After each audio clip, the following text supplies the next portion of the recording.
Hello বন্ধুরা, 26শে June 2024 অর্থ দপ্তরের তরফ থেকে একটি বিজ্ঞপ্তি দিয়েছে। তো এখানে কি বলেছে দেখুন। প্রতি বছর 1 জুলাই ডক্টর ডে হিসাবে সেলিব্রেট করা হয়। ডক্টর বিধানচন্দ্র রায় এর জন্মদিন উপলক্ষে, যিনি এক্স চিফ মিনিস্টারও ছিলেন।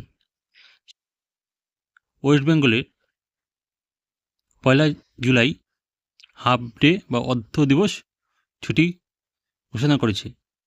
তাহলে 1 জুলাই সোমবার 2024 এবছরও রাজ্য সরকারের সরকারি কার্যালয়গুলো দুপুর 2টোর পরে বন্ধ থাকছে ডক্টর বিধানচন্দ্র রায়ের জন্মদিন উপলক্ষে।